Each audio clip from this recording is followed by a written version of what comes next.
And then you've got to visualize it. You've got to imagine what the future will look like. Create a pipeline of offerings. If we are going to do zero-emission cars, that's what Renault says, what will those cars look like? They haven't made any of those cars. None of those cars exist. But they start imagining what it looks like. They start drawing the pictures. They start creating images of it, and they create energy and excitement around it. Like if we make a car for the family, if we make a one-person car, this is what our portfolio of offerings could be around zero emission. And then they also ask the question, which is important. If you want to innovate, you're going to do something that you've never done before. And if it's not something you've done before, it's going to be hard, it's going to be difficult, and you may not have the knowledge. How do you do something which is hard? You don't have the knowledge. And how do you do it quickly? You want to go study it? You want to do research in your own company? If you do those things, it could take 10 years, it might even take longer. And meanwhile, the competition has already done it. So most innovative companies partner. They work with partners. And through partners, they get the knowledge and the assets and the mistakes that those guys have made, that you don't have to make the same mistakes. If you look at Korea, Korea is a great model of how Korean companies, Samsung, Hyundai, LG, Costco, have done so well. Each one of those companies created a partnership with a US company, a Japanese company, or a German company, an Italian company, to be able to learn how to do something and then quickly figure out how to do it themselves. Partnering is the fastest way to gain knowledge, and they have a word in Korea called pali-pali. It means fast. You can't go slow in innovation. You have to go fast. And through partnering, you get there. Partnering is very important. And the challenge for companies like in Caxias do Sul is you have to fly from Caxias do Sul, you got to drive to Porto Alegre, from Porto Alegre you got to go to Sao Paulo, and from Sao Paulo you got to go somewhere to Europe, or go to somewhere else. It's a long journey, so it's easier to stay here. What you have to do is get out from here and create these partnerships. The partnerships like the one which Marco Polo is doing with Tata, or whatever the global partnerships you're forming. You have to work very hard to do that. Those partnerships create growth and knowledge. These guys are partnering with battery companies, they're partnering with stations and everything else. Am I too close to the speaker? Am I yelling? Is that better? Okay, sorry about that. Okay. So now the next question is, if you did create a pipeline of new ideas, and you've created partnerships to do what you have to do, you have to now do the work. Up to now, you created a taste for innovation, you've created an urgency for it, you've created a vision of what it could be, and you have found partners to do that.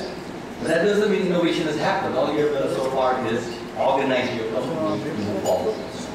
The next one is to actually do the work. And to do the work, there are three things you've got to put in place called innovation capacity. The capacity to do the work. And the way you do it, first of all, is we are finding, and it's not a good graphic, but we are finding that without somebody in charge for innovation, it will not happen. So in companies like Cisco, at Hewlett-Packard, at Pepsi and Coke, at Natura, at Braskem, they have a chief innovation officer. The chief innovation officer has to think like the head of strategy, and to think like the head of marketing, and to think like the head of R&D, and to think like the head of sales, of finance. And he has to pull everything together. And he has to think about how to make the business of tomorrow, not the business of today. And so he works very closely, or she works very closely with the senior level executive. Nothing in the world happens without clear accountability. If you don't assign this to somebody, nobody is going to do it. And you know this in your businesses, and when you say, hey, let's do this, everybody says yes, yes, yes, and they leave. Everybody comes back 2 months later and says, what happened? And you'll see nothing happened. You have to create accountability to make innovation happen. So there's a structure. And you don't want the head of strategy to be in charge of this. You can try and ask him to do it, but he is more worried about this year's business. You don't want the head of marketing to worry about this, because he or she is more worried about the products that you want to sell to a customer, but not the whole business. You can't ask the R&D guys to do this, because R&D guys will never finish what they start, because they can always keep on inventing and making things better. And you can't leave it to the guys in finance, because the finance guy will say, where is the ROI, return on investment? Where is the IRR? And let me show you, there is no clear IRR or ROI on innovation. You cannot do a spreadsheet and say, this is how much money we're going to make, because it's about the future. What you can say is, directionally, this is exciting. Directionally, the market is big. Directionally, we are the best at making a product or a service. But if you try to do a spreadsheet calculation, that calculation, after you finish it, you can throw it away. It's not going to be accurate, like any business plan. So you need somebody called an innovation director to help you guys do this. And there are many out there, so you can look around for them. And then you're going to create a pipeline. Many of you have heard of stage gate, R&D stage gates, or product development stage gates. That is not what I'm talking about. We're talking about something that creates something new. Stage gate is about making something you did yesterday again and again. At Motorola, we had a stage gate for making cell phones. And what came out of the stage gate was always a cell phone. If you want to create something new, something different, the stage gate process will fail you. You need to create a pipeline of new ventures, new businesses, new services, new products, incremental and breakthrough types of things to do together. If you have a chance, go see the video on John Chambers on YouTube. And he's the CEO of Cisco, and he talks about how to do these pipelines and how to drive innovation of different types to the markets. I also emphasize the importance of partnering. You have to make some things yourself. You have to collaborate, and sometimes you have to buy. Think across the whole innovation cycle. What do you make, collaborate, or buy? In this meeting, we are collaborating, we are making, and we are buying.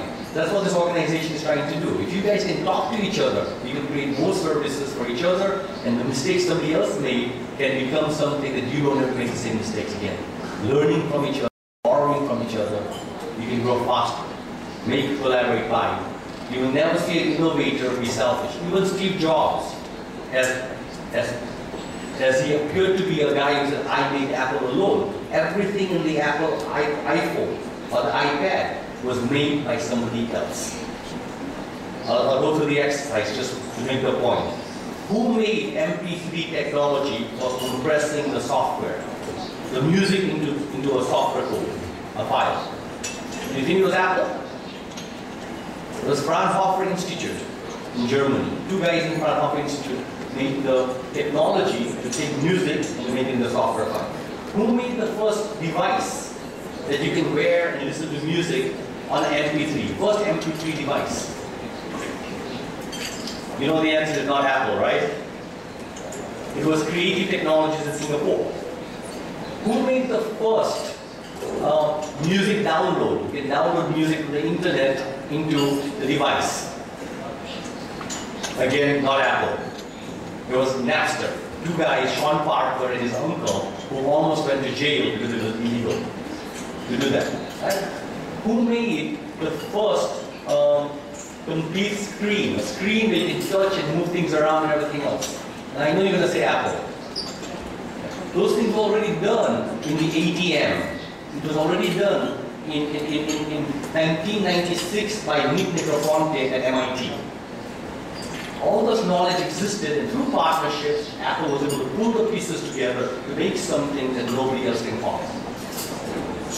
So the point over here is the best companies who are innovating rapidly are getting a lot of the components from other people to build things together. So you don't have to be the best in batteries, you don't have to be the best in screens, you don't have to be the best in compression of technology or storage of data. It's all out there. Put it together. Assemble it, integrate it, better, faster than somebody else, because you've got better partners to do it.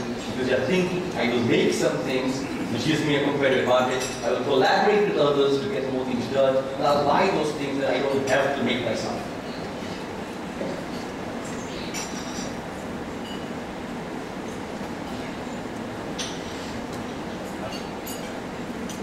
So let me talk about the discipline. If you want this innovation to happen, You have created the urgency in your company. We must innovate or competition will beat us. We must innovate because the world is a better place. That's the first part.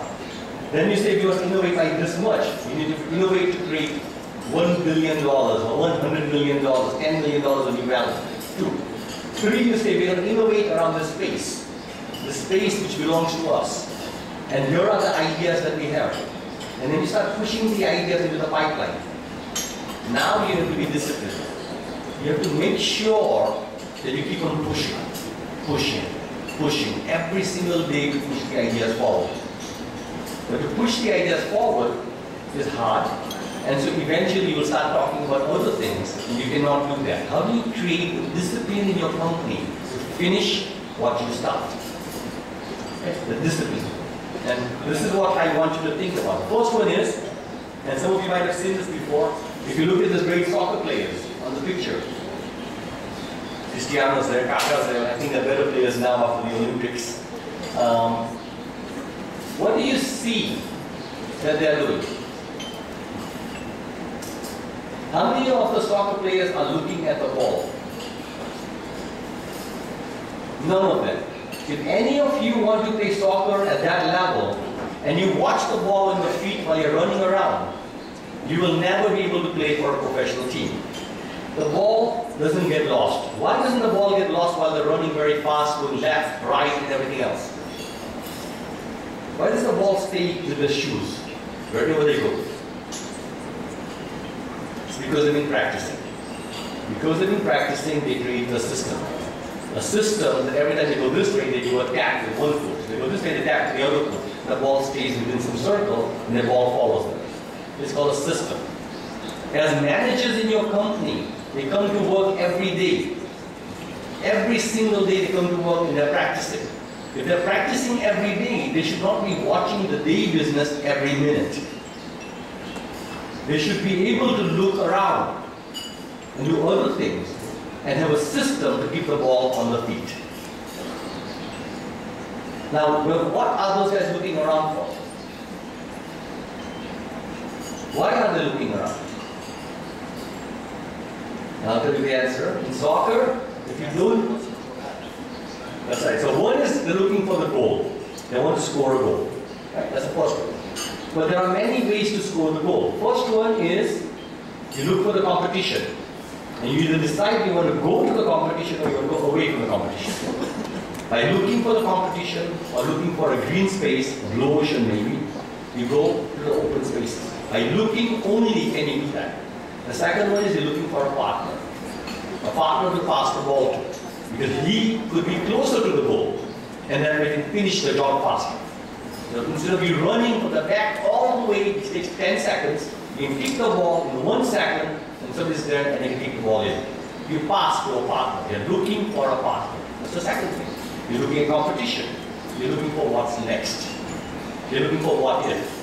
If your employees, your managers, every minute are only looking at the ball, then how do you expect them to tell you what to do next and how to figure out, create new value for your company? So you as leaders have a responsibility to have a system. Some of you use a balanced scorecard. Some of you use some sort of management tools, a meeting every Monday, every Friday, whatever the meeting is, to organize the company to make sure the business is okay. But then what do you do for the rest of the time? Still look at the same tools? No. You must think about what's next and what if.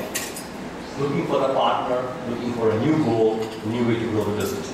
That's what you guys need to do to make sure this happens. Leaders.